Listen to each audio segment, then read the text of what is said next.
السلام عليكم ورحمة الله وبركاته. إن الحمد لله نحمده ونستعينه ونستغفره ونعوذ بالله من شرور أنفسنا ومن سيئات أعمالنا. من يهده الله فلا مضل له ومن يضلل فلا هادي له، وأشهد أن لا إله إلا الله وحده لا شريك له، وأشهد أن محمدا عبده ورسوله صلى الله عليه وسلم. يا أيها الذين آمنوا اتقوا الله حق تقاته ولا تموتن إلا وأنتم مسلمون. يا أيها الناس اتقوا ربكم الذي خلقكم من نفس واحدة وخلق منها زوجها وبث منهما رجالا كثيرا ونساء، واتقوا الله الذي تساءلون به والأرحام إن الله كان عليكم رقيبا. يا أيها الذين آمنوا اتقوا الله وقولوا قولا سديدا يصلح لكم أعمالكم ويغفر لكم ذنوبكم، ومن يطع الله ورسوله فقد فاز فوزا عظيما. أما بعد، سبحانك لا علم لنا إلا ما علمتنا إنك أنت العليم الحكيم. اللهم علمنا ما ينفعنا وانفعنا بما علمتنا وزدنا علما يا رب العالمين. Chacun d'entre nous naît dans ce bas monde afin de vivre sur cette terre qu'Allah subhanahu wa ta'ala a créée et a choisi comme lieu de séjour et d'épreuve pour ses serviteurs. Et beaucoup sont ceux qui pensent être sur cette planète pour s'y amuser et se laisser séduire par cette vie et en profiter, sauf ceux à qui Allah Azza wa Jal a fait miséricorde. Et dans l'époque dans laquelle nous vivons, où nous observons la multiplication des tentations, la multiplication des désirs, cette époque où les causes de l'oubli du rappel d'Allah subhanahu wa ta'ala se multiplient et les causes de la tentation se font nombreuses. L'homme est éduqué sur l'amour de ce bas monde et l'attachement à celui-ci dès son plus jeune âge. Il n'entend parler durant sa jeunesse que de ce qui est en lien avec cette vie éphémère. Quelles études tu veux faire? Qu'est-ce que tu veux faire quand tu seras plus grand? Quel métier? Combien d'enfants est-ce que tu souhaites? Et que de ce qui est en lien avec les biens matériels. Et il est éduqué à travers les films, à travers les séries, à travers les dessins animés. Il est éduqué dans le seul but de courir après ce bas monde. Et il grandit avec ce mode de vie-là. Il travaille pour ce monde comme s'il allait y demeurer éternellement et qu'il ne le quittera jamais pour une autre demeure. Son souci dans la vie est d'amasser le plus d'argent et de biens possible. Ses pensées sont limitées à la manière de gagner de l'argent et à se divertir. Et tu ne le vois que très peu se rappeler d'Allah tabaraka wa ta'ala, se rappeler l'au-delà et la vraie vie, la vie future. Et lorsqu'on lui parle de ce qui est en lien avec ce bas monde, comme une nouvelle manière de gagner de l'argent, un nouveau programme télé, un nouveau film qui est au cinéma, une nouvelle série qui va bientôt sortir, ou du résultat de tel match de foot, de qui a gagné ce match et de quel joueur a bien joué, alors tu vois que son oreille devient attentive, que son cœur devient vivant et qu'il ne se lasse jamais d'écouter ce genre de paroles, même si tu parles avec lui toute la journée. Mais lorsque l'on mentionne l'au-delà, lorsqu'on lui rappelle qu'il se tiendra debout devant son Seigneur, qu'il rendra des comptes, qu'il sera questionné, alors son cœur est pris par l'ennui. L'oreille bourdonne et la bouche soupire. Il commence à regarder autour de lui, n'attendant qu'une seule chose, que ce discours ou ce rappel se termine. Et parmi eux, certains même se lèvent avant que le discours ne soit terminé. Leurs préoccupations sont tournées uniquement sur ce monde et non sur l'au-delà. Et ils ont oublié la raison pour laquelle Allah les a créés. L'argent, les enfants et les plaisirs les ont distraits. L'homme a été séduit par ce que contient ce bas monde, par ses tentations, par ses illusions, par sa beauté, par ses plaisirs, en oubliant la finalité de celui-ci, en oubliant qu'il sera réduit en poussière. Et cet attachement à cette dunya l'a détourné de son Seigneur, de son rappel et son obéissance, à tel point qu'il a négligé les droits du Tout-Puissant et il ne l'a pas immensifié comme il se doit. Il ne met en pratique que très peu d'obligations et ne se carte que très peu des interdits. L'homme a multiplié les espoirs et s'est laissé tromper par l'illusion d'une longue vie, tout en oubliant la réalité de la mort et de tous les affres qui l'entourent.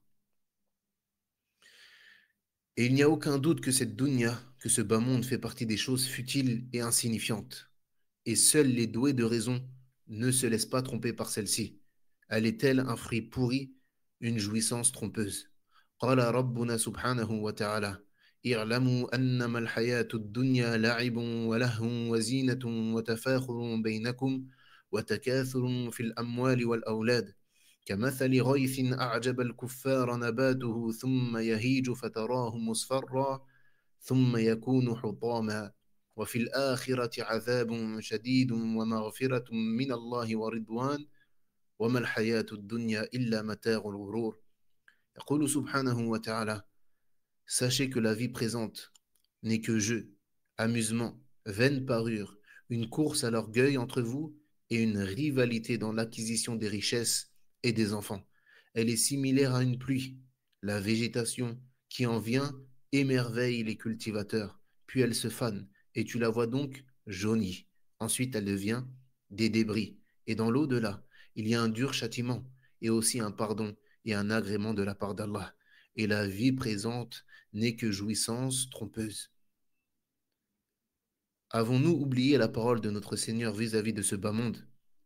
Avons-nous oublié ce que notre Seigneur, tabaraka wa ta'ala, nous a révélé à propos de celui-ci, à propos de son caractère éphémère et de sa faible valeur? Et en réalité, beaucoup d'entre nous, dans nos actes, ont échangé ce bas monde contre l'au-delà.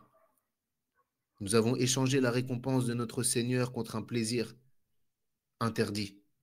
Alors que notre Seigneur nous a dit بل تؤثرون الحياة الدنيا والآخرة خير وأبقى. Mais vous préférez plutôt la vie présente, alors que l'au-delà est meilleur et plus durable.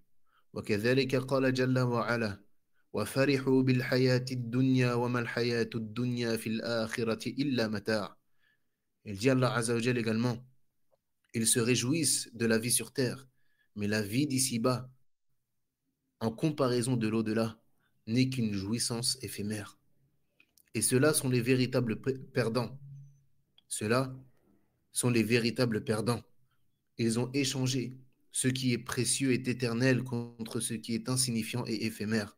قال جل وعلا يا أيها الذين آمنوا لا تلهكم أموالكم ولا أولادكم عن ذكر الله ومن يفعل ذلك فأولئك هم الخاسرون. Il dit subhanahu wa ta'ala: ô vous qui avez cru, que ni vos biens, ni vos enfants ne vous distraient du rappel d'Allah. Et quiconque fait cela, yani quiconque se laisse distraire par ses biens ou ses enfants, alors ceux-là seront les perdants. Qui seront les perdants? Ceux qui auront fait devancer ce bas monde sur l'au-delà, ceux qui auront fait devancer leur passion sur les ordres d'Allah, Jalla wa ala.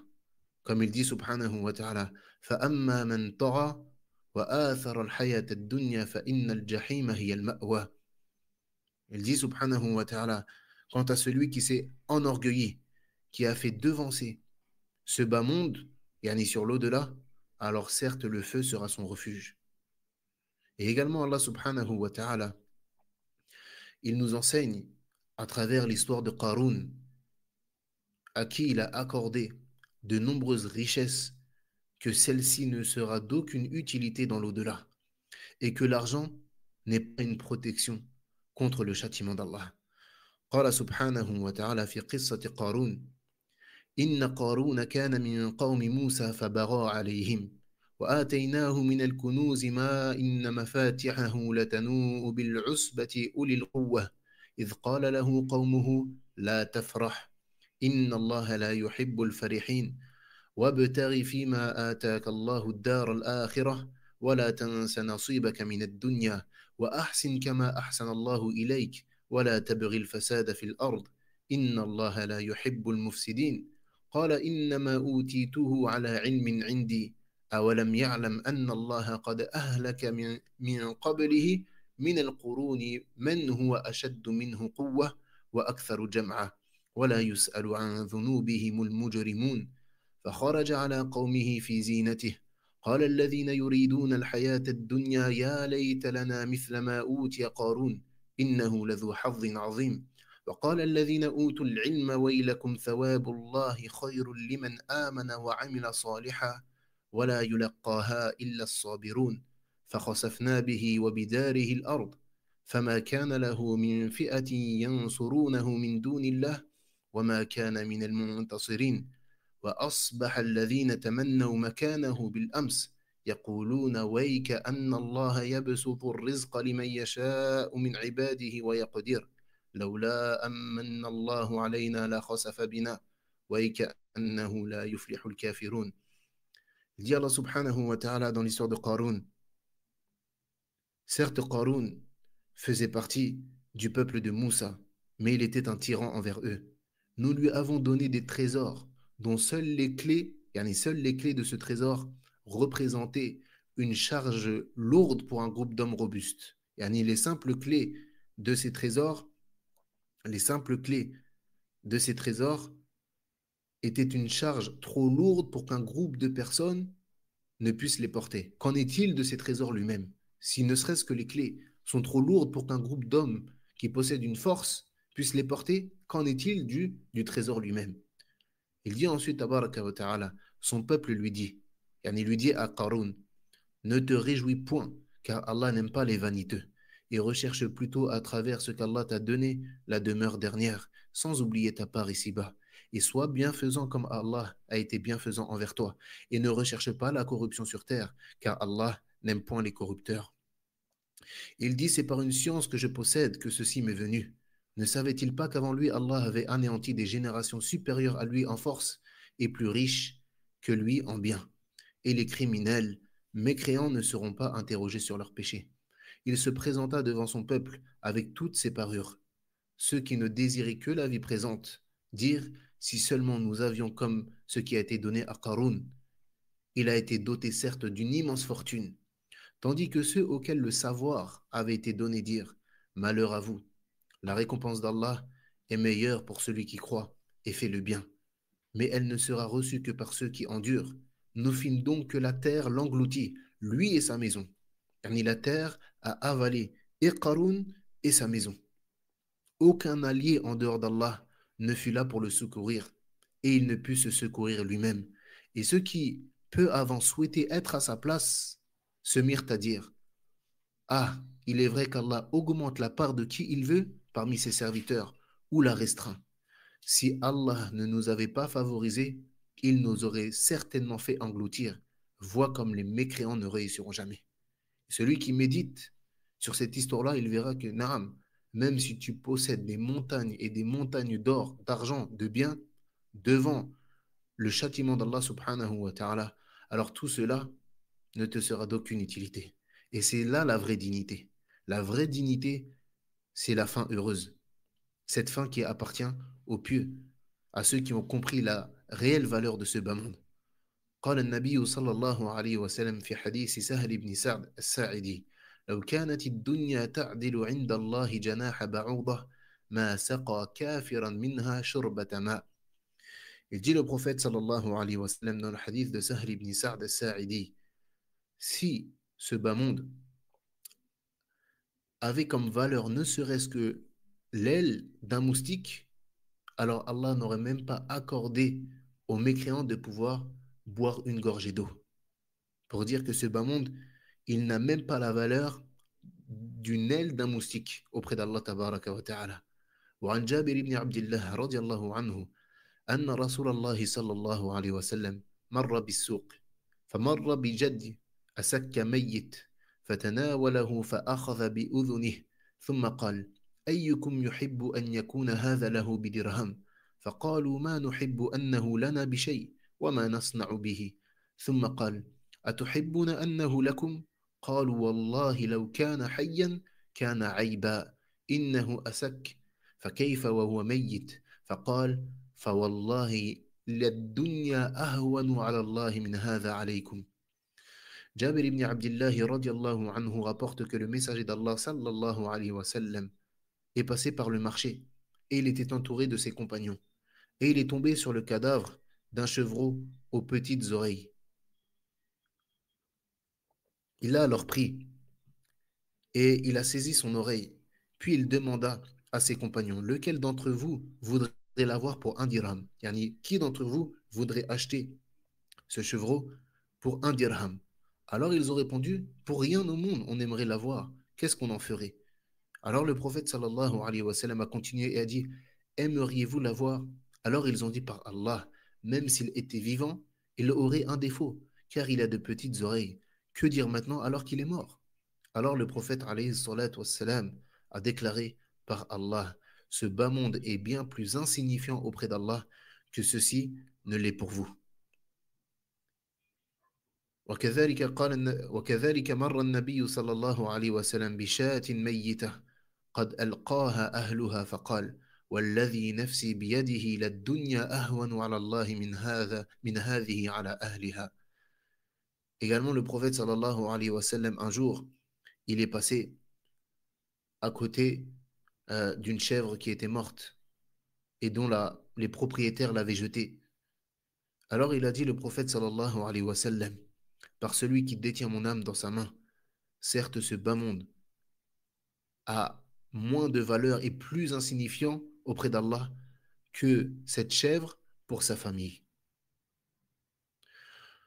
وكذلك كان يقول السلف رحمهم الله مثل الدنيا كمثل ماء البحر كلما شرب منه العطشان ازداد عطشا حتى يقتله. Les salafs également, les pieux prédécesseurs, ils disaient que celui qui poursuit ce bas monde est comme celui qui boit l'eau de la mer. Celui qui poursuit ce bas monde est comme celui qui poursuit, ou bien est comme celui qui boit l'eau de la mer. Plus il en boit, et plus il devient assoiffé. Et quelle est la finalité de cela? Jusqu'à ce que cela le tue. Et voici la situation de certaines personnes, de certains d'entre nous, à courir après ce bas monde. Plus tu en as, et plus tu en veux. Plus Allah te donne, et plus tu en réclames. Et d'ailleurs, c'est ce qu'a dit le prophète sallallahu alayhi wa sallam lorsqu'il dit لو أن لابن آدم واديا من ذهب أحب أن يكون له واديان ولن يملأ فاه إلا التراب. Il dit sallallahu alayhi wa sallam, si le fils d'Adam possédait une vallée entière d'or, alors il aimerait en avoir une deuxième. Si le fils d'Adam, il possédait une vallée entière d'or, alors il souhaiterait en avoir une deuxième. Et il dit ensuite, sallallahu alayhi wa sallam, وَلَنْ يَمْلَأَ فَاهُ إِلَّا التُّرَابِ, et ne remplira sa bouche que la terre.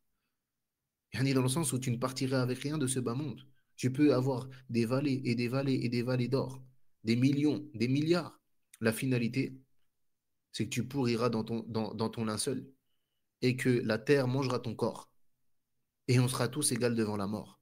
Donc la seule certitude que nous avons, c'est que nous appartenons à Allah subhanahu wa ta'ala et c'est vers lui que nous retournerons. وكان يقول الحسن البصري رحمه الله تعالى إنما أنت أيام فإذا ذهب يوم ذهب بعضك. Il disait Al-Hassan al-Basri rahimahullah ta'ala, tu n'es que des jours comptés. Chaque jour qui passe t'éloigne un peu plus de la vie d'ici-bas. وقال رجل لداود الطائي أوصني فدمعت عيناه وقال يا أخي إنما الليل والنهار مراحل ينزلها الناس مرحلة بعد مرحلة حتى ينتهي ذلك إلى آخر سفرهم فإن استطعت أن تقدم كل يوم زادا لما بين يديك فافعل فإن انقطعت السفر فإن انقطاع السفر عن قريب والأمر أعجل من ذلك.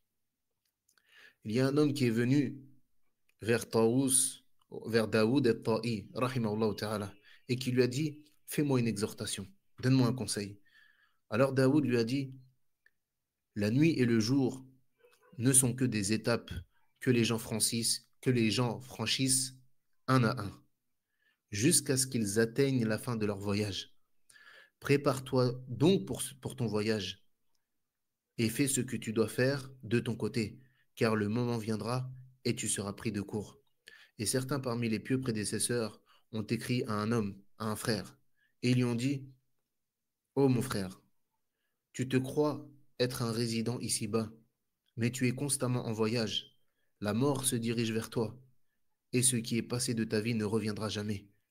Nous avançons vers la fin de notre vie à chaque instant, et nos jours se réduisent. Ces jours sont comme des étapes de notre voyage. Et malheureusement, nous sommes nombreux à être conscients de tout cela.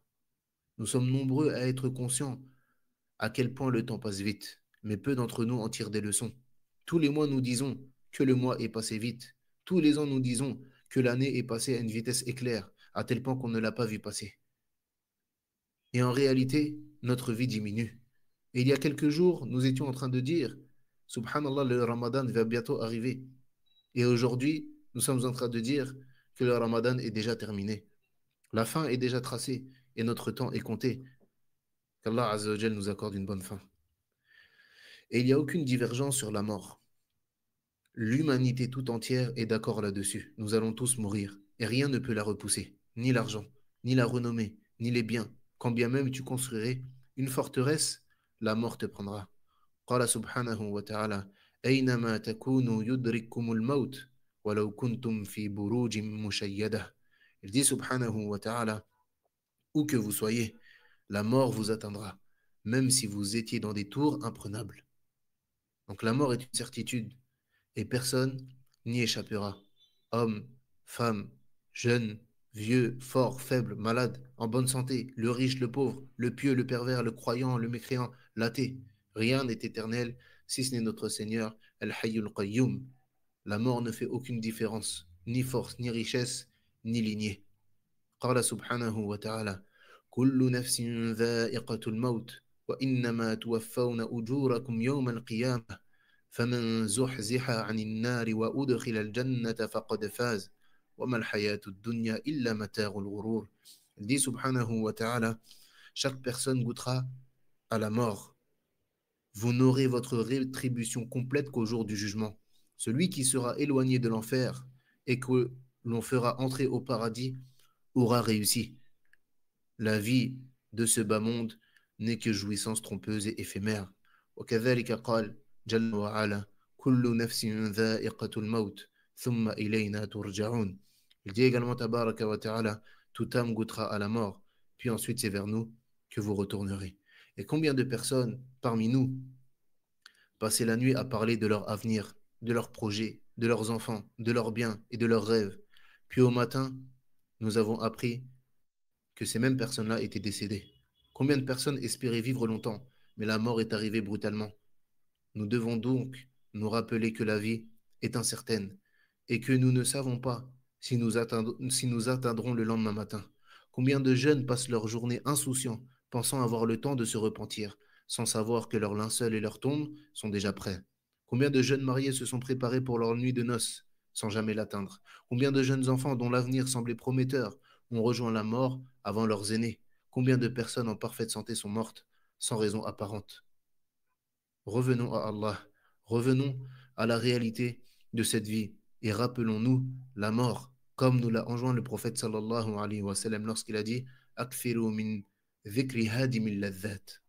Il dit sallallahu alayhi wa sallam parmi les recommandations qu'il nous a faites, souvenez-vous fréquemment de celle qui détruit les plaisirs, yani la mort. Car la mort, elle détruit les plaisirs. La mort, elle détruit les plaisirs. Et l'évocation de la mort était une chose qui faisait pleurer les pieux. L'évocation de la mort était une chose qui faisait pleurer nos pieux prédécesseurs. عن عمران الخياط قال دخلنا على إبراهيم النخعي وهو يبكي فقلنا له ما يبكيك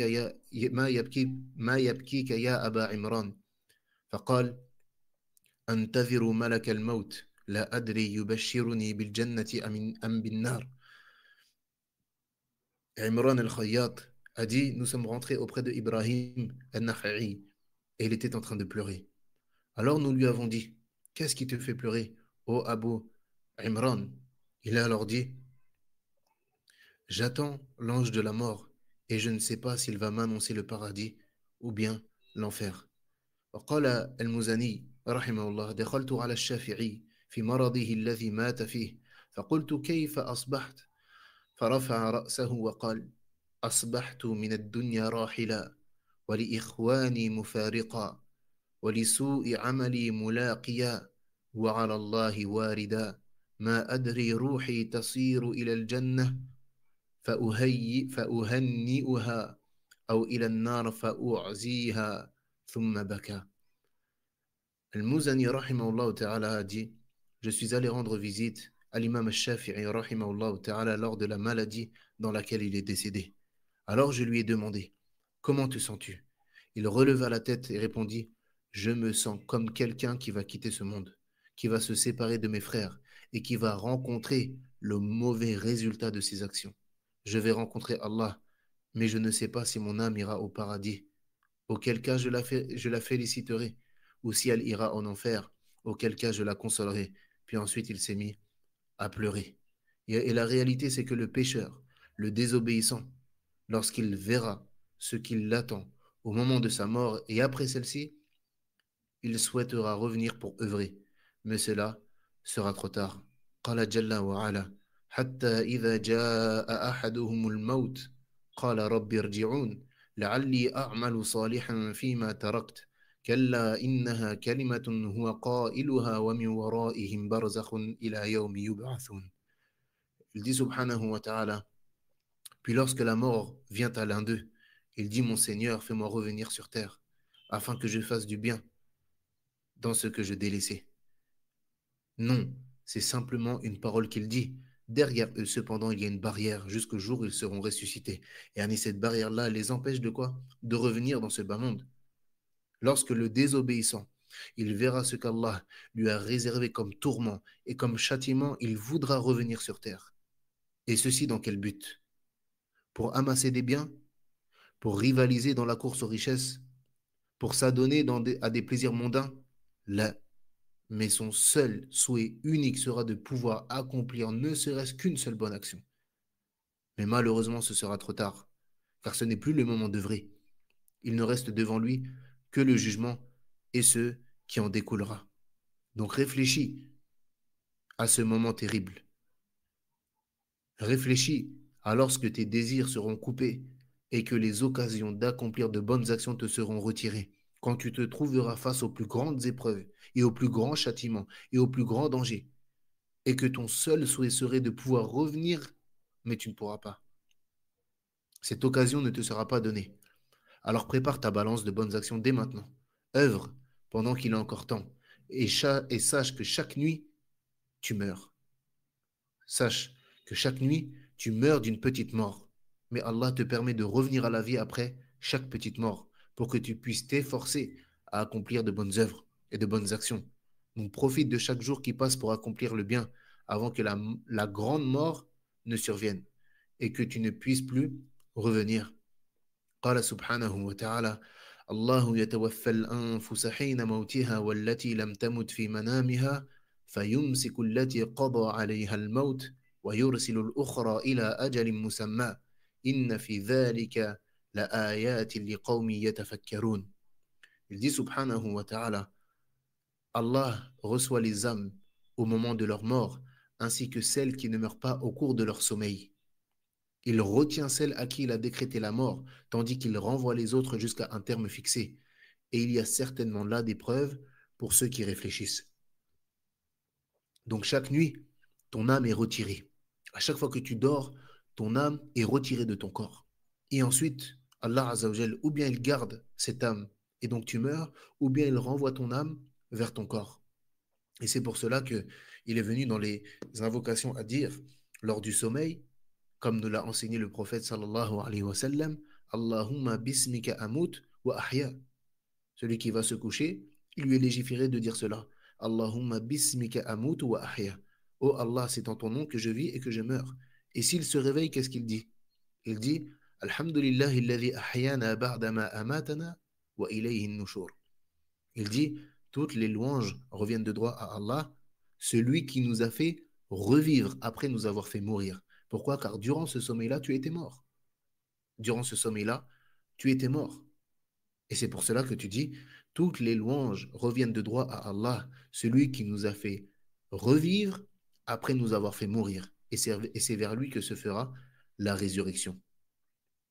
Et as-tu connaissance de la situation de l'homme lorsque son âme est retirée?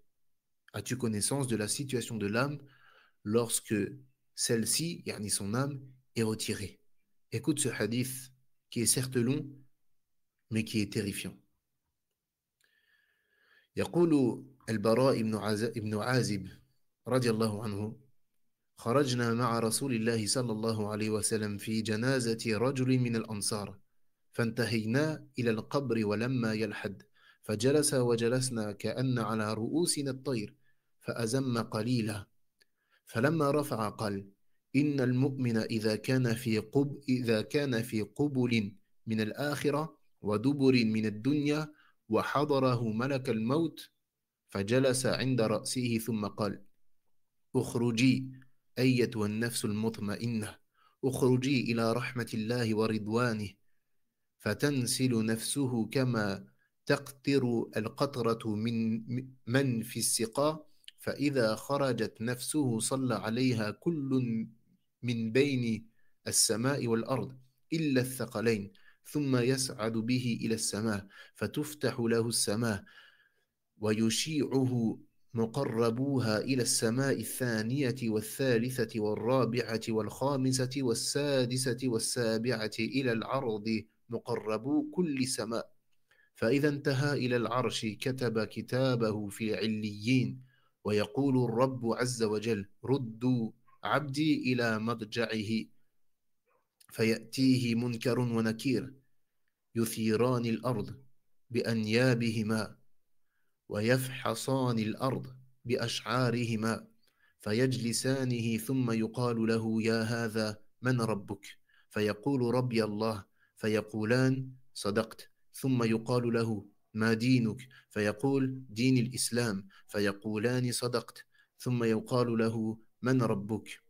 فيقول: محمد رسول الله. فيقولان: صدقت. ثم يفسح له في قبره مد بصره ويأتيه رجل حسن الوجه طيب الريح حسن الثياب، فيقول: جزاك الله خيرا، فوالله ما علمت إن كنت لسريعا في طاعة الله بطيئا عن معصية الله. فيقول: وأنت جزاك الله خيرا، فمن أنت؟ فيقول: أنا عملك الصالح. ثم يفتح له باب إلى الجنة فينظر إلى مقعده ومنزله منها حتى تقوم الساعة. وإن الكافر إذا كان في دبر من الدنيا وقبل من الآخرة وحضره الموت ونزلت عليه من في السماء من السماء الملائكة معهم كفن من النار وحنوط من النار، قال: فيجلسون منه مد بصره، وجاء ملك الموت فيجلس عند رأسه ثم قال: اخرجي أيتها النفس الخبيثة، اخرجي إلى غضب الله وسخطه، فتفرق فتفرق روحه في جسده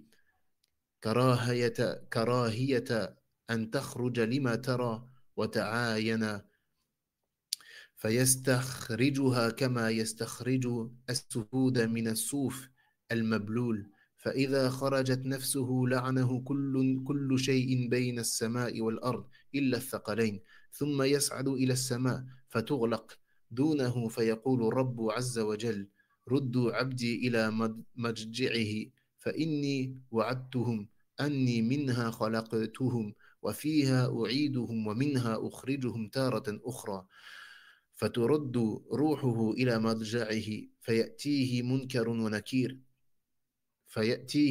ونكير يثيران في الأرض بأنيابهما ويفحصان الأرض بأشعارهما، أصواتهما كالرعد القاصف وأبصارهما كالبرق الخاطف، فيجلسانه ثم يقولان: يا هذا من ربك؟ فيقول: لا أدري. فينادي من جانب القبر: لا دريت. فيضربانه بمرزبة من حديد، لو اجتمع عليها من بين الخافقين لم تقل، ويضيق عليه القبر، حتى تختلف أضلاعه ويأتيه رجل قبيح الثياب منتن الريح فيقول جزاك الله شرا فوالله ما علمت إن كنت لبطيئا عن طاعة الله سريعا في معصية الله فيقول ومن أنت فيقول أنا عملك الخبيث ثم يفتح له باب إلى النار فينظر إلى مقعده حتى تقوم الساعة. Il rapporte Al-Bara ibn Azib radiallahu anhu qu'un jour ils sont sortis lors d'un enterrement d'un compagnon qui était parmi les Ansar. Et il dit qu'ils sont arrivés, nous sommes arrivés auprès de la tombe qui n'avait pas encore été creusée. Alors le prophète sallallahu alayhi wa sallam s'est assis, nous nous sommes assis, comme si des oiseaux étaient sur notre tête par le silence. Il attendit un peu, yani le prophète sallallahu alayhi wa sallam, puis il releva la tête et dit, en vérité, lorsque le croyant se trouve dans la dernière étape de sa vie, à l'approche de la mort, et que l'ange de la mort s'assoit près de sa tête, il lui dit, sors, ô âme paisible, sors vers la miséricorde d'Allah et sa satisfaction. Et son âme sort alors comme une goutte d'eau qui tombe d'un récipient. Dès que son âme sort, elle est saluée par tout ce qui se trouve entre le ciel et la terre, à l'exception des êtres humains et des djinns. Ensuite, elle monte vers le ciel. La porte du ciel lui est ouverte, et les anges qui se trouvent dans chaque ciel la reçoivent, jusqu'à ce qu'ils atteignent le trône, et son livre est alors inscrit dans Al-Illiyin. Et le Seigneur, subhanahu wa ta'ala, dit, ramenez mon serviteur dans sa tombe. Et là, les anges Munkar et Nakir viennent à lui. Ils soulèvent la terre avec leurs crocs et creusent la terre avec leurs griffes, puis ils le font asseoir. Ensuite, il leur est demandé, qui est ton Seigneur? Il répond, mon Seigneur est Allah. Ils disent alors, tu as dit la vérité. Puis il lui est demandé, quelle est ta religion? Il répond, ma religion est l'islam. Ils disent, tu as dit la vérité. Puis on lui demande, qui est ton prophète? Il répond, Mohammed. Ils disent alors, tu as dit la vérité. Ensuite, il lui fait un espace dans sa tombe à la largeur de son regard. Yani, il élargit sa tombe. Un homme au beau visage, au parfum agréable et bien vêtu vient alors vers lui et lui dit, qu'Allah te récompense pour ton bien. Par Allah, je n'ai jamais su que j'étais si rapide dans l'obéissance à Allah et si lent dans la désobéissance. Alors il répond, et toi également, qu'Allah te récompense pour ton bien. Qui es-tu? Yani, qui est cet homme? Qui est cet homme à la bonne allure qui vient dans la tombe du croyant? Il lui dit, je suis ta bonne œuvre. Je suis ta bonne œuvre. Ensuite, une porte du paradis lui est ouverte et il regarde sa place et sa demeure dans celle-ci jusqu'à ce que l'heure vienne. Donc ça, c'est le hal de qui? Ça, c'est l'état du croyant lors de sa mort. C'est l'état de qui? L'état du croyant lors de sa mort. Et il dit ensuite, sallallahu alayhi wa sallam, quant au mécréant, lorsqu'il se trouve à l'extrémité de sa vie, au seuil de la mort, et que la mort s'approche de lui, des anges descendent avec un linceul de feu et un parfum de feu. Il s'assoit près de lui jusqu'à la distance de son regard, puis l'ange de la mort se tient près de sa tête. Ensuite, il lui dit, sors, ô âme impure, sors vers la colère d'Allah et son désagrément. Alors son âme se sépare de son corps, réticente à sortir à cause de ce qu'elle voit et de ce qu'elle endure. Il est extrait de son corps comme on retire un fer chauffé du coton mouillé. Lorsque son âme sort, elle est maudite par tout ce qui est entre le ciel et la terre, à l'exception des hommes et des djinns. Ensuite, elle monte au ciel, mais la porte du ciel se ferme devant elle. Et Allah le Tout-Puissant dit, ramenez mon serviteur dans sa tombe, car je leur ai promis que je les ai créés à partir de la terre, et je les y ferai revenir, et je les en ferai sortir une fois encore. Ainsi son âme est renvoyée dans sa tombe. Et Nakir et Munkar viennent à lui. Ils soulèvent la terre avec leurs crocs et creusent la terre avec leurs griffes. Leurs voix sont comme le tonnerre assourdissant et leurs regards sont comme des éclairs fulgurants. Ils le font asseoir, puis ils lui demandent, qui est ton Seigneur? Il répond, je ne sais pas. Alors il est appelé depuis le côté de sa tombe. Tu ne sais pas? Alors il le frappe avec un marteau de fer d'une telle force que si tous les habitants de tous les horizons se rassembler pour lui donner un coup, cela n'aurait pas été suffisant. Son cercueil devient étroit jusqu'à ce que ses côtes se croisent. Ensuite, un homme aux vêtements sales et à l'odeur nauséabonde vient à lui et lui dit, qu'Allah te récompense pour ton malheur. Par Allah, je n'ai pas su que j'étais si lent dans l'obéissance à Allah et si rapide dans la désobéissance à Allah. Alors il lui répond, qui es-tu? Yani le kafir, le désobéissant, lorsqu'il voit cet homme laid, qui a une mauvaise odeur, qui a une mauvaise apparence, venir dans sa tombe, il lui dit, qui es-tu? Il lui dit alors, je suis ta mauvaise œuvre, je suis tes mauvaises actions. Et ensuite, une porte vers l'enfer lui est ouverte et il regarde sa place qu'il aura en enfer jusqu'à ce que l'heure arrive. Et il dira, oh Allah, fais que l'heure ne vienne jamais. Oh Allah, fais que l'heure ne vienne jamais.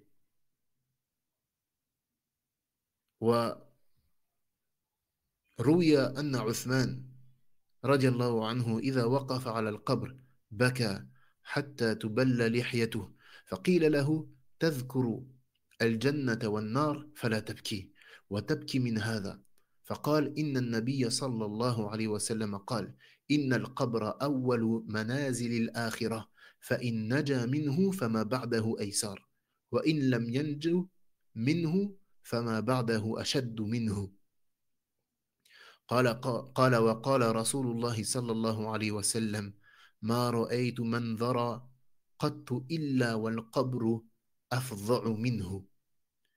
Il est rapporté que Uthman, radiallahu anhu, se tenait près d'une tombe et il pleurait à tel point que sa barbe était mouillée. Alors on lui a dit, Ya Uthman, oh Uthman, tu te rappelles le paradis et tu te rappelles l'enfer sans pleurer, mais tu pleures en voyant cela, yani en voyant la tombe. Alors il a répondu, le prophète sallallahu alayhi wa sallam a dit, la tombe est le premier des passages de l'au-delà. La tombe est la première étape de l'au-delà. S'il s'en sort, ce qui suit sera plus facile. Mais s'il ne s'en sort pas, alors ce qui suit sera plus difficile. Et le messager d'Allah, sallallahu alayhi wa sallam, a dit, je n'ai jamais vu un spectacle plus terrifiant que celui de la tombe.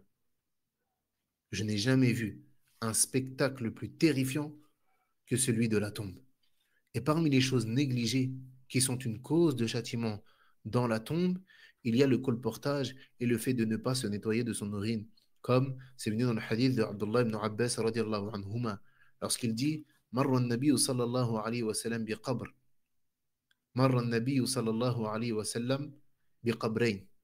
فقال إنما لا يعذبان وما يعذبان في كبير فأما أحدهما فكان لا يستتير من البول وأما الآخر فكان يمشي بين الناس بالنميمة.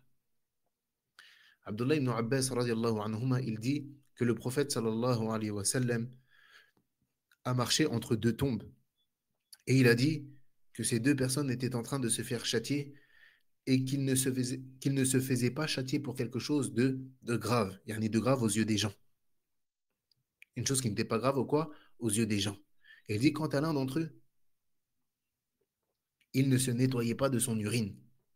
Et lorsqu'il allait aux toilettes, il ne nettoyait pas ses parties intimes de son urine.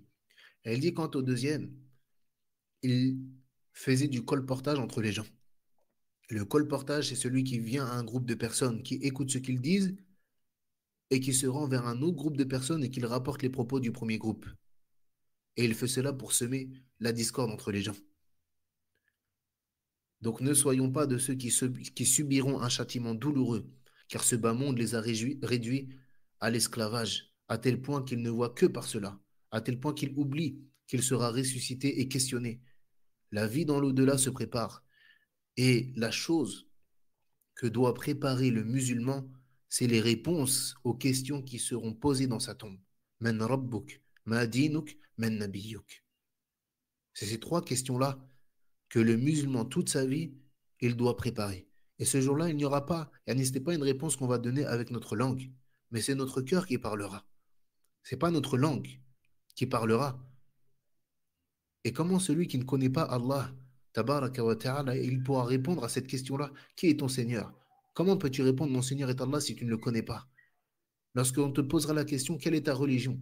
Comment est-ce que tu pourras répondre avec ton cœur si tu ne connais pas la religion de l'islam, tu ne connais pas ta religion? Et également, lorsque tu seras questionné, qui est ton messager? Que dis-tu à propos de cet homme qui vous a été envoyé? Comment pourras-tu répondre, cet homme-là, c'est le prophète sallallahu alayhi wa sallam, c'est ton envoyé, alors que tu ne le connais pas. Et ce jour-là, c'est pas ta langue qui répondra, mais c'est ton cœur. Et la preuve de cela, c'est que les hypocrites, yani ceux qui extériorisent l'islam, mais qui en réalité, dans leur cœur, ils renferment quoi? Ils renferment la mécréance. Qu'est-ce qu'ils répondront? Quand on leur dira Men Rabbuk, il dira Ha la adri, samirtu nas yaqulun faqultu. Il dira Je ne sais pas. J'ai entendu les gens dire, alors je n'ai fait que répéter. Et pourtant, dans ce bas monde, si tu lui dis Men Rabbuk, yaqul Rabbi Allah. Dans ce bas monde, si tu lui demandes qui est ton Seigneur, il dira Mon Seigneur, c'est Allah. Et ça, c'est la preuve que ce n'est pas notre langue dans la tombe qui répondra, mais c'est notre cœur. Donc on doit préparer ces réponses-là. Et est-ce que l'amour de ce bas monde, est-ce que l'amour de ce bas monde, ainsi que ses jouissances éphémères valent le coup? Médite, réfléchis à toutes les épreuves qui t'attendent après ta mort. Est-ce que l'argent, est-ce que la fierté, est-ce que l'orgueil, est-ce que les passions, est-ce que les désirs en valent le coup? Regarde bien les épreuves qui t'attendent. Visualise-les avec une bonne compréhension claire et réfléchis longuement à tout cela. Souviens-toi, souviens-toi souvent et rappelle-toi souvent ces choses-là, car ceux qui se souviennent de la mort dans ce monde sont ceux qui échapperont le plus facilement aux épreuves du jour du jugement dernier. كما قال النبي صلى الله عليه وسلم قال الله تبارك وتعالى وعزتي لا أجمع على عبدي خوفين وأمنين إذا خافني في الدنيا أمنته يوم القيامة وإذا وإذا أمنني في الدنيا أخفته في الآخرة. Il dit le prophète sallallahu alayhi wa sallam dans un hadith qudsi qu'Allah Azza wa Jal a dit par, par mon honneur et ma grandeur, je ne réunirai pas deux peurs ni deux sécurités pour mon serviteur. S'il m'a craint dans ce monde, yani si mon serviteur me craint dans ce monde, je lui donnerai la sécurité le jour du jugement. Et s'il se sentait en sécurité de ma part dans ce bas monde, yani celui qui se sent à l'abri du châtiment d'Allah, il dit alors Allah Azza wa Jal, je le ferai trembler le jour du jugement. Donc efforçons-nous de nous soumettre à Allah subhanahu wa ta'ala et de travailler pour ce qui se trouve après cette vie. Ne nous laissons pas tromper par cette dunya. Ne nous laissons pas engloutir par les plaisirs, car la mort est inévitable. Et il n'y a pas de regret une fois que l'âme est prise. Si la mort te frappe, il est trop tard. Si la mort te frappe, il est trop tard pour pleurer ou pour regretter. Et tire des leçons. Tirons des leçons de ce qui se passe autour de nous chaque jour. Chaque jour, nous entendons parler de décès. Un tel est mort. Parmi les proches, parmi les voisins, parmi les amis, parmi les enfants, parmi les parents. Chaque jour, quelqu'un part. Et viendra un jour où ce seront les gens qui entendront notre mort à nous. Et ce sont les autres qui tireront des leçons de notre mort à nous. Donc toi qui es distrait, tout comme moi, toi qui oublies ta finalité, tout comme moi, réveille-toi de ta négligence et prépare tes œuvres avant que la mort ne t'atteigne et que la situation ne devienne irréversible. Quand tu seras dans les derniers instants de ta vie, personne ne pourra te sauver, ni ton père, ni ta mère, ni tes proches, ni tes amis, ni tes enfants. Il n'y aura personne pour te secourir ce jour-là. قال سبحانه وتعالى يوم يفر المرء من أخيه وأمه وأبيه وصاحبته وبنيه. Le jour où l'homme s'enfuira de son frère, de sa mère, de son père, de sa compagne et de ses enfants. Ce jour-là, tout le monde va s'enfuir de tout le monde. Personne ne connaît personne. Personne ne connaît personne. Alors souviens-toi qu'un jour tu seras sur ton lit de mort, dans la même situation que ceux qui t'ont précédé dans cela. Et alors on te lavera, on te préparera pour ta tombe, on te conduira à ta dernière demeure. Tes proches, ils t'accompagneront un moment, et ils vont pleurer un petit peu au début. Puis, ils vont te laisser derrière eux, et la vie continuera sans toi, et ils finiront même par t'oublier. Regarde combien de personnes cherchent à satisfaire leurs proches en leur offrant des choses interdites ou en délaissant des obligations. Par exemple, tu trouves des parents qui amènent le mal dans leur maison pour leurs enfants. ils achètent des choses nuisibles, remplies de musique, comme des choses remplies de musique ou d'autres plaisirs interdits. Et quand tu leur demandes pourquoi est-ce que tu fais cela, il dit, qu'est-ce que je peux faire pour mes enfants et pour ma famille? Yani, je fais ça pour leur faire plaisir. Alors qu'en réalité, il leur achète des choses qui sont haram. Pourquoi? Pour faire plaisir, soi-disant, aux gens de sa famille. Mais tu n'as pas vu que tout cela est éphémère, que tôt ou tard, tous ceux qui t'entourent devront faire face à la mort. Et que le fils qui était avec son père, un jour il sera enfoui sous la terre. Et après quelques jours, il reviendra pleurer. Et lorsque son père, il va décéder, ce fils-là, il va venir pleurer. Quelques jours. Mais ensuite, petit à petit, Naam, la vie va continuer et il finira par l'oublier. Et sur 3 générations, peut-être même moins que cela, on t'aura oublié. Personne ne se rappellera de toi. Donc tout ce que tu fais pour satisfaire tes proches ne t'accompagnera pas dans ta tombe. Dans ta tombe, seules tes œuvres rentreront avec toi. Dans ta tombe, seules tes œuvres rentreront avec toi.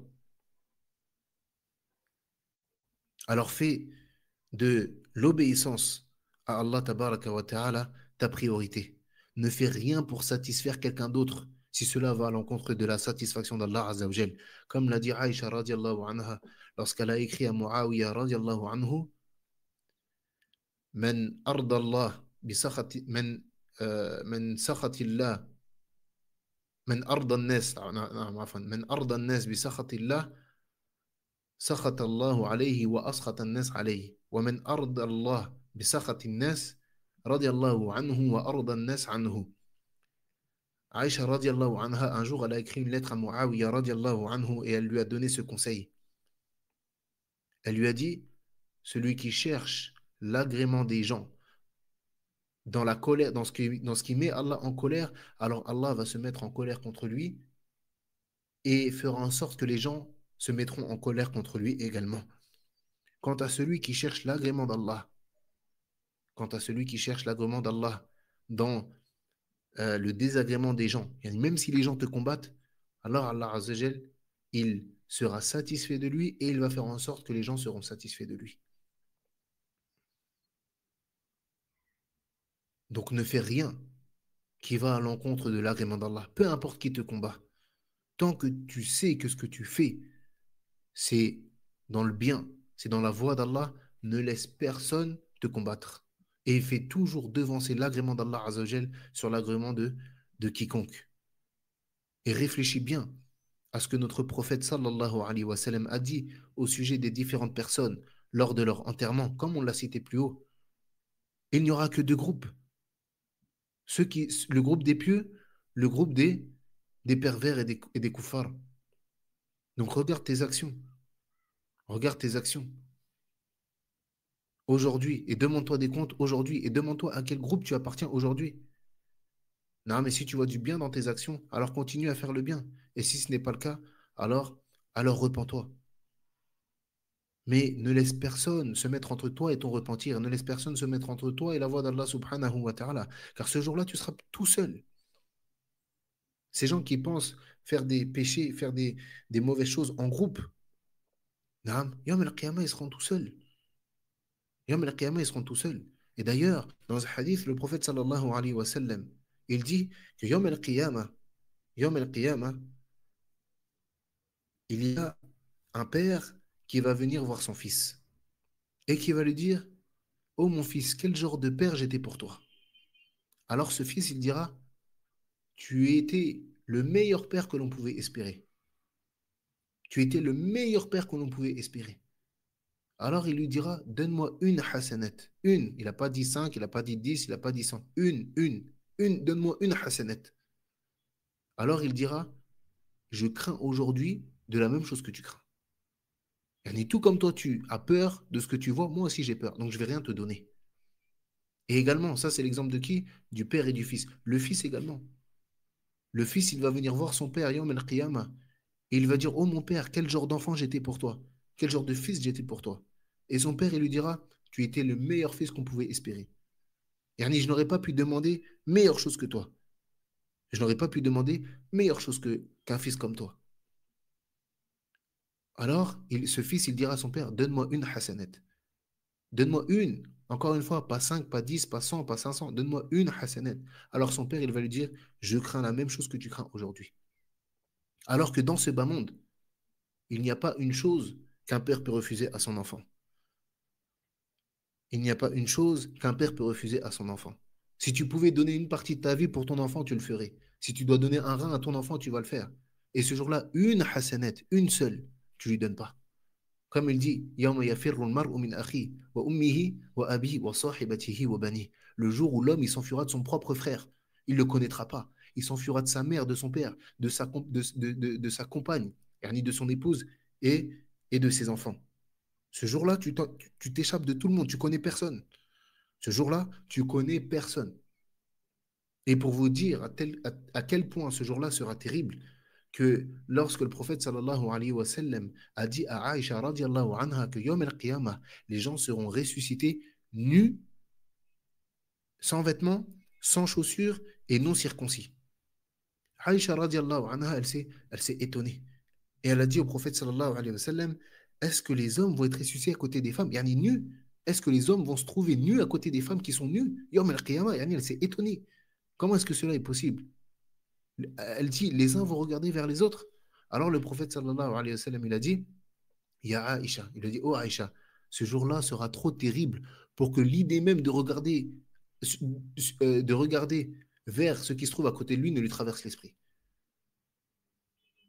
Ce jour-là, même une femme nue à côté de toi, ça ne te traverse même pas l'esprit de la regarder. Alors que dans ce bas monde, tu vois même une femme couverte en sitar, certains, ils ont du mal à baisser le regard. Une femme qui est couverte de la tête aux pieds, le nef, s'il veut la regarder. Alors que ce jour-là, une femme qui est nue à côté de toi, et c'est même pas une, des milliers, des milliers, des milliards de femmes nues à côté de toi, ça ne te traverse même pas l'esprit de regard, tellement tu as peur de la situation dans laquelle tu te trouves.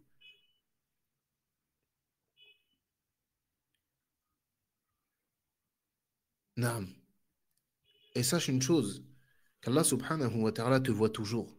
Sache que même lorsque tu ne le vois pas, ou bien même lorsque tu ne te rappelles pas qu'il est en train de te voir, il te voit.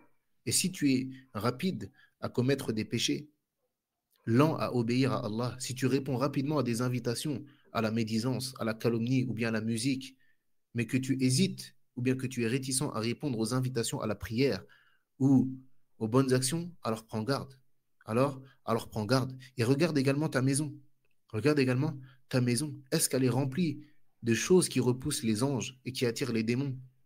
Est-ce que tes yeux sont plongés dans les interdits? Est-ce que ton oreille est remplie de ce qui déplaît à Allah? Alors repens-toi aujourd'hui, car le regret est une forme de repentance. Le regret est une forme de repentance et le véritable repentir efface les péchés. Il est donc temps pour nous de nous repentir sincèrement. Et à partir de cet instant-là, qu'on se repente sincèrement et qu'on revienne à notre Seigneur. Il nous convient de faire un pacte avec lui pour faire partie des gens de la miséricorde et pour nous éloigner des adorateurs du diable et de leurs partisans. Faisons un pacte pour être parmi ceux qui se hâtent vers les bonnes actions et s'éloignent des péchés destructeurs. Faisons un pacte pour suivre le prophète sallallahu alayhi wa sallam en suivant sa sunnah et en agissant conformément aux enseignements qu'il nous a, qu'il nous a laissés. Et faisons en sorte que les rappels et les enseignements que nous recevons nous poussent à aller vers notre Seigneur. Faisons en sorte que ces enseignements-là affectent nos actions, que ce que nous entendons comme mise en garde et comme rappel nous guide vers la voie qui mène vers les délices du paradis. Et certains d'entre nous, ils pourraient se dire qu'ils ont accumulé trop de péchés, qu'ils ont accumulé trop de péchés et de mauvaises actions, qu'ils ont rempli leur vie de transgressions et qu'ils se sont éloignés d'Allah subhanahu wa ta'ala. Alors que faire? Eh bien, sache que notre Seigneur est généreux. Et sache que le prophète sallallahu alayhi wa sallam a dit An-nadamu tawbah. Il a dit le regret est une forme de repentance. Et certes, le repentir efface ce qui le précède. Et ce qui nous sépare de l'effacement de nos péchés, c'est de ressentir un véritable regret pour nos péchés, de les abandonner et de prendre la ferme résolution de ne jamais y revenir. Et si nos péchés concernaient les droits d'une tierce personne, alors nous devons rendre ce droit-là à leur propriétaire. Et si tu retournes à ton péché après t'être repenti, alors hâte-toi de te repentir une nouvelle fois et multiplie les bonnes actions.